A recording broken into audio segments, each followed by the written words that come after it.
तो साथियों, हम सब ये देखते रहे कि सभी सरकार कोई भी आए, उन्होंने पूरा ध्यान हमारी फौजों के ऊपर नहीं दिया, स्पेशली हमारे पूर्व सैनिकों के ऊपर। और साथियों, इस तकलीफ में हम चलते रहे जिसमें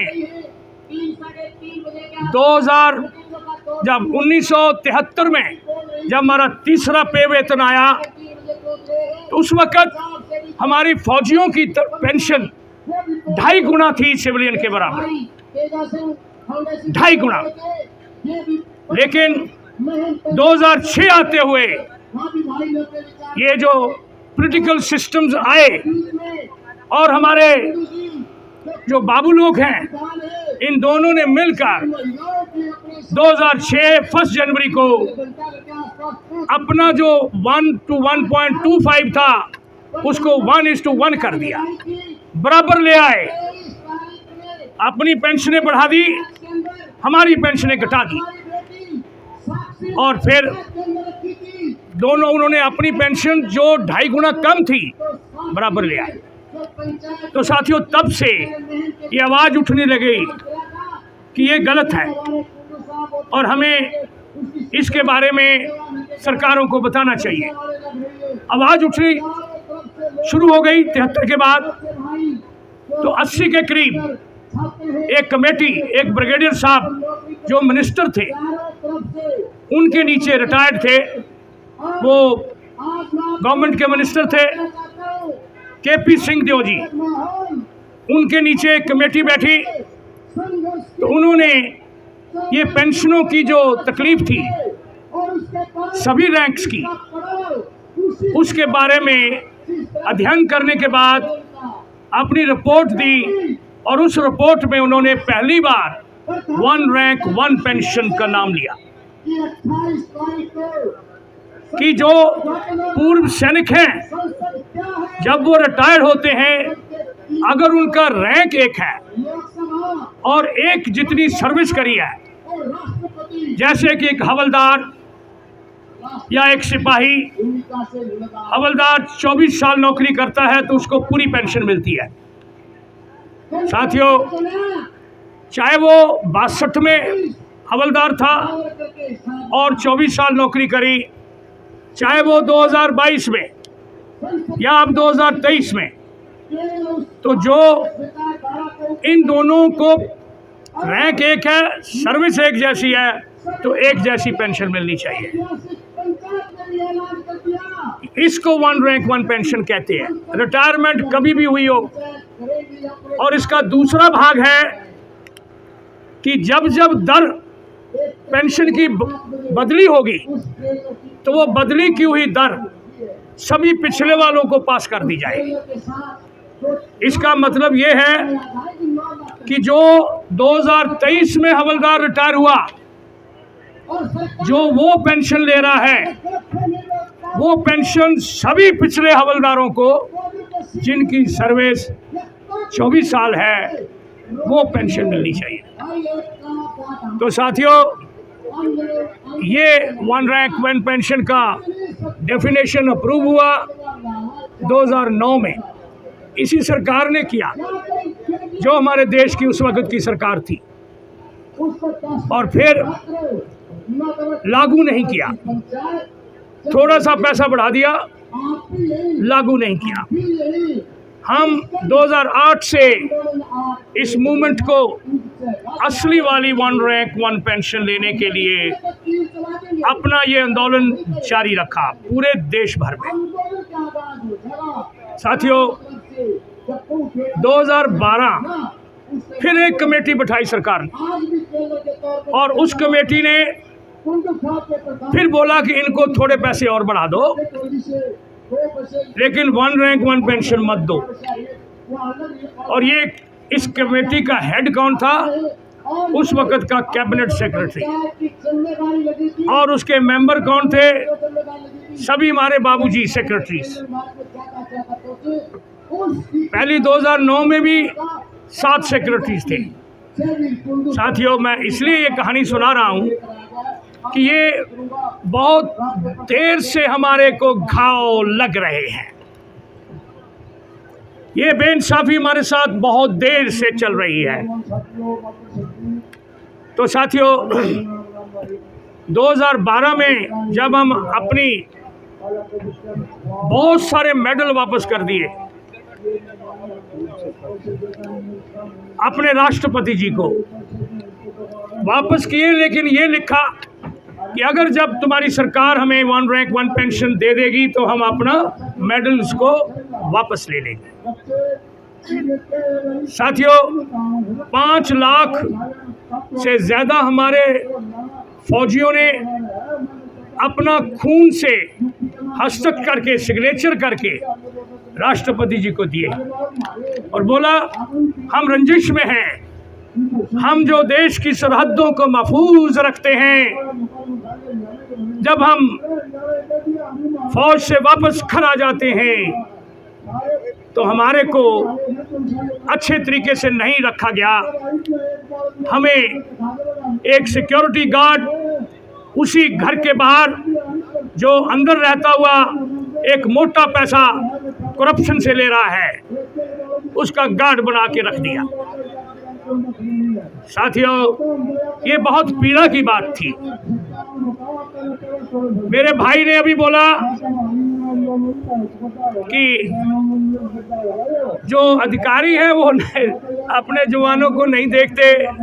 साथियों, ऐसा नहीं है, कोई भी अधिकारी ऐसा नहीं होगा। मैं भी 2nd लेफ्टिनेंट से जनरल अफसर बना हूँ और आपके साथ इसी जगह पे बैठकर धूप, सर्दी, गर्मी आपके पास बैठा हूँ और मेरा रैंक भी जनरल का रैंक है। साथियों, यूनिट में भी जब जब हमने जीत पाई तब तक हम इकट्ठे रहे। All ranks united we will win, all rank divided we will lose. तो साथियों, मेरा ये गुजारिश है कि किसी भी कोई भी कारण आपस में बातचीत करो, उसको कोई तकलीफ है, असलियत इंफॉर्मेशन लो। फॉल्स इंफॉर्मेशन के ऊपर या रॉन्ग इंफॉर्मेशन के ऊपर मेहरबानी करके अपने इस जोड़ मेले को मत तोड़ो। आपको पता है, मैंने इसी जगह पे कई बार आपको बोला, एक अकेला थक जाएगा मिलके बोझ उठाना, साथी साथी हाथ बढ़ाना, साथी साथी हाथ बढ़ाना।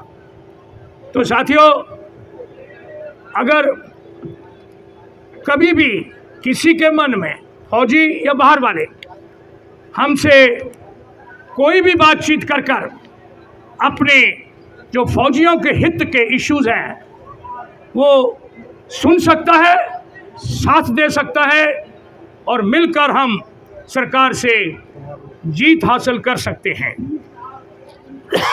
साथियों, तो ये 1 रैंक 1 पेंशन की जो लड़ाई चल रही थी, 2012 की कमेटी ने भी नहीं दिया, लेकिन उस वक़्त की सरकार ने ये एक ऑर्डर दे दिया, एक पॉलिसी बना दी, जो कि 17 जनवरी 2013 को पब्लिश हुआ और उसमें ये लिखा कि जवान और जेसीओ साहबान की pension notional maximum of the scale, rank और ग्रुप का होगा,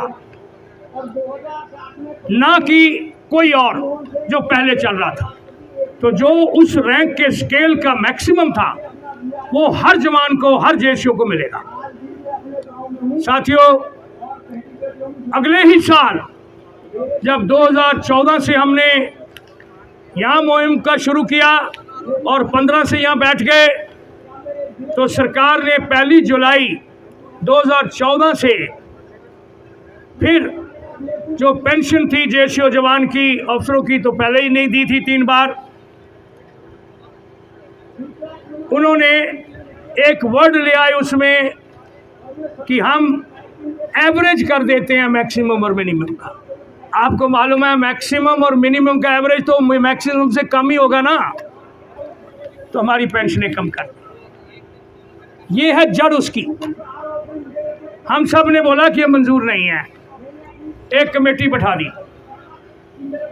उस कमेटी एक रिटायर्ड जज साहब के साथ, जो हाई कोर्ट के जज थे बिहार के, उनके नीचे वन मैन जुडिशियल, पहले कमीशन बोला फिर कमेटी कर दी, क्योंकि कमीशन का उनके ऊपर बाधा होती। तो उसने जो रिकमेंडेशन दी वो 2016 को दी। सरकार ने उसको खुलजा शिमशिम के अंदर एक गुफा थी उसमें डाल दिया। वो आज तक भी वो बाहर नहीं आई है। और सरकार ने एक कमेटी बिठा दी उसका अध्ययन करने के लिए, एक कमेटी के ऊपर और कमेटी। तो साथियों, उस कमेटी ने भी अपनी रिकमेंडेशन दी जो आज तक किसी को मालूम नहीं। लेकिन सरकार ने हमें वो असली वाली वन रैंक वन पेंशन नहीं दी। जो पहले डेफिनेशन थी उसको बदली करके उन्होंने बोला कि हम ऑटोमेटिक के बजाय पीरियोडिक कर देते हैं और अभी 5 साल के बाद हम बराबर करेंगे। साथियों, ये 7 नवंबर 2015 को बोल दिया गया। बाकी ये कमेटी बैठी, ये भी ख़त्म हो गई। आज तक इसका कोई हल नहीं निकला। तो साथियों, 9 जून 2016 को हमारे एक बहुत नामी वकील जो रिटायर्ड हो चुके थे, उन्होंने यहाँ आकर हमारे को ये शाबाश देते हुए बोला, वो मिनिस्टर भी रह चुके थे, लॉ मिनिस्टर, आप सब नाम जानते होंगे, क्या नाम है? राम जेठमलानी जी। उन्होंने आप यहाँ आकर हमें बताया कि जब तक वो जिंदा हैं वो हमारा केस लड़ेंगे। उन्होंने केस डाला सुप्रीम कोर्ट में 9 जून 2016 को। वो केस चला। उसका जो हल, फाइनल जो जजमेंट थी, वो 16 मार्च 2022 को इस सुप्रीम कोर्ट ने दी। तो साथियों, उसमें उन्होंने ये बोला, वन रैंक वन पेंशन तो हम मानते हैं कि फौजियों को वन रैंक वन पेंशन दिया, लेकिन जो सरकार ने अभी दी है 5 साली, उसमें कोई गलती हम नहीं पा रहे। ये भी नहीं बोला कि वो ठीक है, सिर्फ ये बोला कि इसमें कोई कॉन्स्टिट्यूशनल इन्फर्मिटी नहीं है। तो साथियों,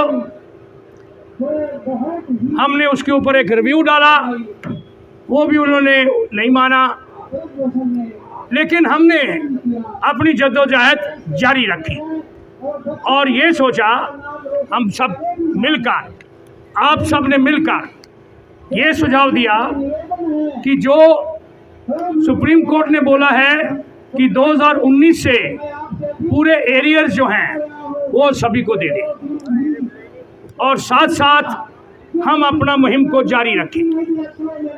हमने ये मुहिम सरकार से बातचीत करते जारी रखी, और जहां हमें मौका मिला कि हमें अदालतों में जाना है, तो हमने नीचे वाली अदालतों में केस डालने शुरू कर दिया।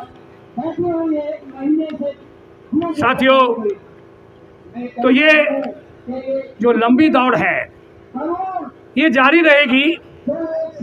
आज 2900 दिन हम मना रहे हैं, असली वाली वन रैंक वन पेंशन नहीं मिली। जो एरियर्स मिलने थे, अभी 20 मार्च को 2023 को सुप्रीम कोर्ट ने ऑर्डर दिए सरकार को, भाई आपने वन रैंक वन पेंशन 2019 से दे देनी थी, क्यों नहीं दी? काफ़ी बहस होने के बाद और सरकार की दलील सुनने के बाद सुप्रीम कोर्ट ने ये ऑर्डर पास किए। वो इस प्रकार है, आप सबको मालूम भी होगा, लेकिन अगर किसी को मालूम नहीं तो मैं एक बार फिर दोहराता हूँ। सुप्रीम कोर्ट ने सरकार को बोला कि जो हमारी फैमिली पेंशनर्स हैं, हमारी विडो बहनें, उनको, और जो गैलेंट्री अवार्ड विनर्स हैं जिनको बहादुरी के तगमे मिले हैं, उनको पूरा एरियर, फुल एरियर वो 30 अप्रैल जो भी निकल गया है, 20 दिन हो गए, 30 अप्रैल तक दे देना चाहिए। और दूसरा, जो हमारे एक्स सर्विसमैन पेंशनर्स जिनकी उम्र 70 साल और 70 साल से ऊपर है, तो उनको फुल एरियर्स, पूरे एरियर्स 30 जून जो 1 महीने के बाद है दे देंगे। और जो बाकी पेंशनर्स हैं उनको 3 इक्वल इंस्टॉलमेंट में, पहली इंस्टॉलमेंट 31 अगस्त 2023, दूसरी इंस्टॉलमेंट 30 नवंबर 2023 और आखिरी इंस्टॉलमेंट 28 फरवरी 2024। तो साथियों, ये फाइनल ऑर्डर है, लेकिन सरकार फिर भी पूरी तरह से इसको इम्प्लीमेंट नहीं किया। 30 अप्रैल तक हमारे पास, हमने चिट्ठियां लिखी कि जिनको नहीं मिला, दूर दराडे हमारे सैनिक के फैमिलीज रहती हैं, तो मेरे पास 60-70 के ऐसे इशू लेटर आए जो है हमारे ऑफिस में कि हमें फुल एरियर्स नहीं मिले। तो पूरे देश में 6.5 लाख हमारी फैमिली पेंशनर्स हैं और तकरीबन 30-40 हज़ार हर साल जुड़ जाती है।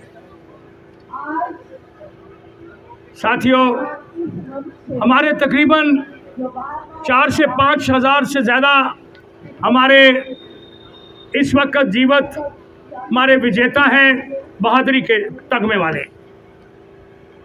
साथियों, उनसे भी कुछ के हमारे पास लेटर आए कि हमको नहीं मिला। तो हम सरकार को भी और पीसीडीए को भी लगातार उनके साथ लेटरों के थ्रू संपर्क बनाए हुए हैं। हमने उनको चिट्ठियां लिखी हैं, उनको विसंगतियां बताई हैं कि ये गलतियां हैं इस ऑर्डर में, और आपके ऑर्डर में जो 20 जनवरी को आपने दिया सभी रैंक्स का, और 90% उसमें हमारे जवान जेसीओ का जो गलतियां थी, और तकरीबन एक ही सिर्फ अफसर साहबान का, मेजर्स और लेफ्टिनेंट कर्नल का, जो विसंगतियां उनको बताई गई। साथियों, इस सारी विसंगतियों को हम सरकार को लगातार पिछले 2 महीने से हम हर हफ्ते चिट्ठी लिख रहे हैं, सारी चिट्ठियां हमारे पास हैं। फिर हमने ये सोचा कि सरकार तो चिट्ठी का जवाब नहीं दे रही, तो इस देश ने एक और लॉ बनाया हुआ है, एक्ट, जिसे क्या बोलते हैं,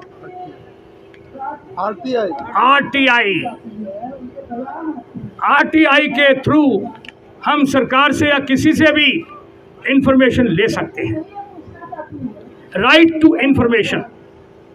तो साथियों, एक हफ्ता पहले 14 तारीख को हमने ये 3 आरटीआई डाली हैं।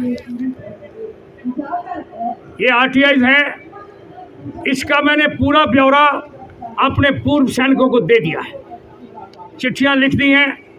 अभी भी किसी को चाहिए तो ये मैं इधर छोड़ दूंगा। ये जो सामने जो आरटीआई दी है, इसमें हमारी जितनी भी विसंगतियां हैं सारी इसमें कवर होती हैं, और इसी के ऊपर दोबारा हम कोर्ट में जाएंगे तो ये कोर्ट के लिए एक प्रूफ भी हो जाएगा, और ये आरटीआई जो है हमारे सारे एनॉमलीज को कवर करेगा। साथियों, इस 3 आरटीआई में हमारी तकरीबन 22-23 जो विसंगतियां हमने नोटिस करी हैं, वो सारी की सारी का सरकार से जवाब मांगा है।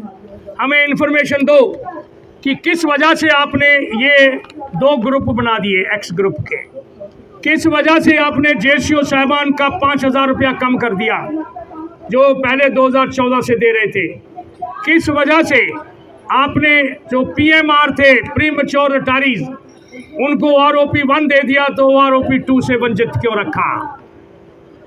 किसने ये डिसीजन लिया, हमें वो फाइल दिखाओ। कैसे ये इस गवर्नमेंट ने इसको चेक किया और किसने देखा? आपने 7 और 8 टेबल बना दिए, अपनी मर्जी के बना दिए। ये टेबल किसके हुक्म से बनाए और ये टेबल कैसे बनाए, क्यों बनाए, और इसका पूरा ब्यौरा हमें दीजिए। तो साथियों, ये 7 दिन हो गए सरकार के पास, हम 30 दिन वेट करेंगे जो कि रूल के मुताबिक है। उसके बाद हम हायर अथॉरिटी के पास जाएंगे, उनको लिखेंगे कि हमें सरकार ने जवाब नहीं दिया, और उसके बाद हम केस डाल देंगे। साथियों, ये अभी की कार्रवाई है। दूसरा, इसके साथ साथ जो कि सुप्रीम कोर्ट ने हमें सुझाव दिया था बातचीत में कि आप नीचे वाली अदालतों के पास जा सकते हो, तो साथियों हमने ये सब ने मिलकर डिसाइड किया। तकरीबन 12 केस हैं जो सभी जवान रेशियोज ऑफिसर्स के हैं। वो केस हम अपनी आर्म्ड फोर्सेस ट्रिब्यूनल में डालेंगे, और उनमें से हमने 2 केस तो ऑलरेडी डाल दिए, वो एडमिट हो गए हैं, और एक केस जो मेरे भाई पूछ रहा था 79 इयर्स वाला, आपको खुशी होगी कि आज 11 बजे उसके ऊपर 2 केसेस का फैसला भी हो गया है और हम जीत गए हैं। सिविलियन को दे रहे हैं, लेकिन हमारे 2 केस आगे हम जीत गए थे, 2 केस और डाले थे, उनका फैसला आज 11 बजे हुआ है। चलने से पहले मेरे पास ये इन्फॉर्मेशन AFT से आ गई, तो मैं आपसे शेयर करना चाहता हूँ कि आज के दिन आपने 2 और केस 79 इयर्स में 20% बढ़ोतरी मिलेगी, वो हम जीत गए हैं। अभी और 2-4 केस डालेंगे तो सरकार अपने आप उसकी पॉलिसी दे देगी या सुप्रीम कोर्ट में जाएगी। ऑलरेडी सरकार हाई कोर्ट में गई थी, लेकिन हाई कोर्ट ने उनका जो पिटीशन थी डिसमिस कर दिया और ये बोला कि इसमें कोई लीगल गलती नहीं है, जैसे आपने बोला था वो आरोपी में गलती नहीं है, इसलिए हम इसको बर्खास्त करते हैं। अभी वो सुप्रीम कोर्ट में जाएंगे, ठीक है, हम लड़ेंगे। पर साथियों, मैं आपसे गुजारिश करना चाहता हूँ, अगर हम यूनाइटेड हैं तो हम जीतेंगे। आपसे मैं विनती करता हूँ, आपने ये हमें ये एक रिस्पॉन्सिबिलिटी दी है, इस मूवमेंट का आज के दिन मैं उसको हेड करूं। तो साथियों, मैं आपसे गुजारिश करता हूं, United front of ex serviceman का कोऑर्डिनेटर होते हुए और IESM का चेयरमैन होते हुए मैं आप सबसे गुजारिश करता हूं, आओ मिलकर हम यूनाइट हो जाएं, कोई भेदभाव आपस में डिस्कस करें, सरकार को इकट्ठे होकर जाएं और हम जीतेंगे। ये आप सबसे मेरी गुजारिश है। साथियों, सारे कागजात हमारे पास हैं। आज के दिन आपके ऑफिस में वो डेटा और डिटेल अवेलेबल है जो मेरी सोच से तीनों सेनाओं के ऑफिस में भी पूरी तरह से एक साथ नहीं मिल पाएगा। होगा तो वहीं से ही, लेकिन वो एक साथ नहीं ढूंढ पाएंगे जो हमारे पास है। तो साथियों, और केस अगले 2-4 दिन में डल जाएंगे, आपका इसका ब्यौरा दे दिया जाएगा। हम सभी सैनिक परिवार के सभी सदस्यों को व्हाट्सएप के थ्रू और ईमेल के थ्रू बता रहे हैं, और आप सब जिनको भी हमारी लेटरें मिलती हैं, हमारे एम्बेसडर बन के बाकी जो भी डाटा आपके पास है दूसरों को दीजिए, ताकि पूरे देश में मिल जाए। आपको ये भी मालूम है कि हमारा जो नेशनल मीडिया है वो हमारे इश्यूज को कवर नहीं करता। क्या कारण, आज मैं उसमें नहीं जाऊंगा, लेकिन नेशनल मीडिया फौजियों के किसी भी सवालों को, वेलफेयर के इश्यूज को नहीं बताता।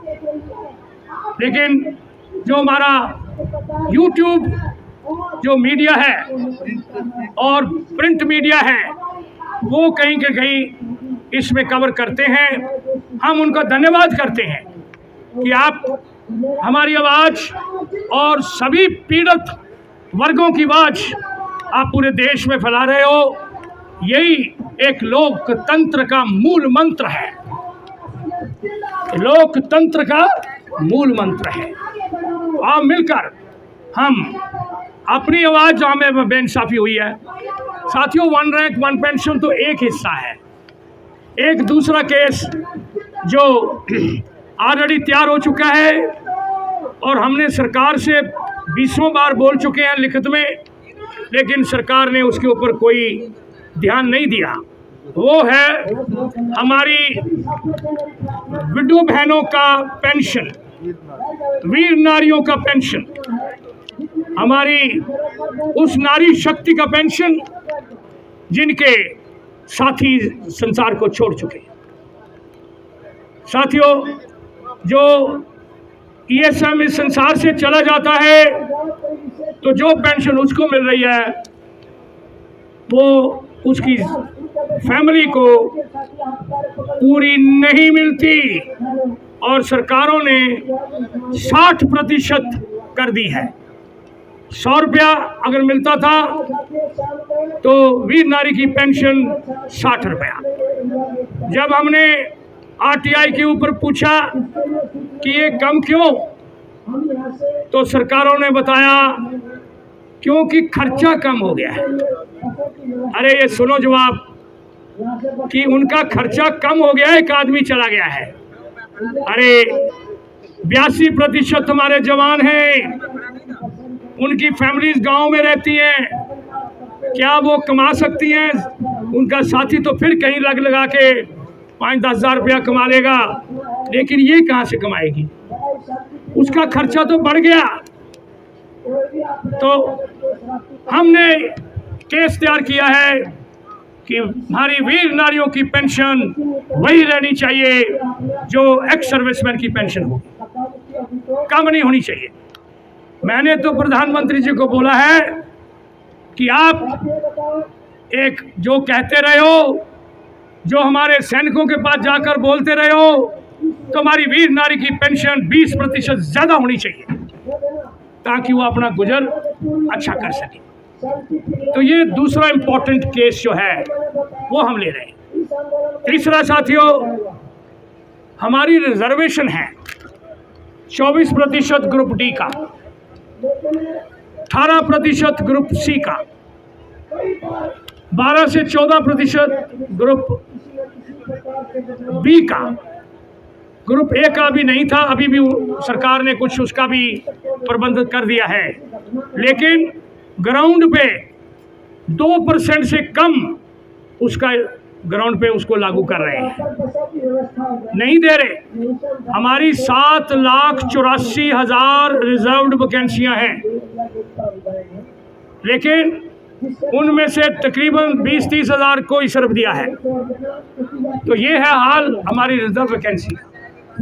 फिर साथियों, सभी वर्गों ने अपना अपना कमीशन बना रखा है, women commission, minority commission, SC/ST commission, हर वर्ग ने बनाया, सरकारों ने बना दिया। हम कई सालों से रिक्वेस्ट कर रहे हैं कि हमारा भी कमीशन बनना चाहिए, लेकिन एक्स सर्विसमैन कमीशन नहीं बना। हम ये एक डिमांड है हमारी कि फौजियों का भी एक्स सर्विसमैन कमीशन होना चाहिए और उसका हेड हमारा एक्स सर्विसमैन होना चाहिए और उसके मेंबर भी हमारे अपने होने चाहिए। साथियों, रिजर्व जो हमारे रिजर्विस्ट थे उनकी पेंशन हमने केस डाला, जीत गए, उनको 9,000 रुपया दे रहे हैं, जबकि उस फैसले के मुताबिक उनकी पेंशन 7वें पे वेतन की शुरुआत 1 जनवरी 2016 से उनकी पेंशन 11,420 होनी चाहिए बेसिक। वो हम जीत गए, लेकिन सरकार को हम सैकड़ों चिट्ठी लिख चुके, उन्होंने अभी तक लागू नहीं किया। साथ के साथ ही हमने एक और केस AFT दिल्ली में डाल दिया है। उस केस में हमने बोला कि ये 2/3 नहीं, हमको रिजर्विस्ट को वही पेंशन मिलनी चाहिए जो एक एक्स सर्विसमैन की पेंशन है। क्यों? कि वो अपने आप बाहर नहीं गया, उसको भेजा गया। ये 76 में हुआ, 1,76,000 हमारे जवानों को रिजर्विस्ट में बना दिया। तो साथियों, ये केस भी लगा हुआ है AFT सेंट्रल में, और दूसरे केस को हम परसू कर रहे हैं, हमारे रिजर्विस्ट की पेंशन।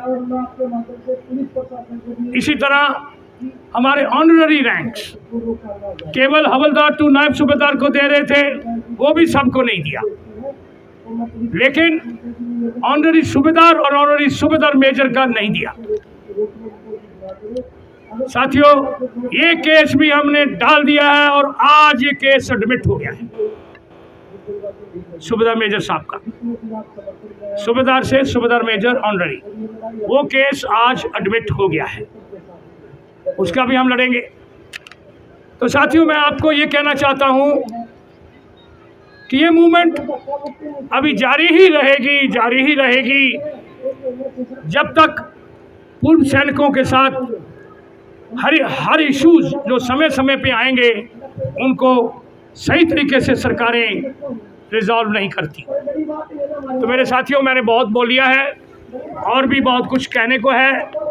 अभी आपका कोई सवाल है तो मेरे से पूछ लो, नहीं तो साथियों, हम ये 3 तो RTI है और 2 केस हमने और डाल दिए हैं।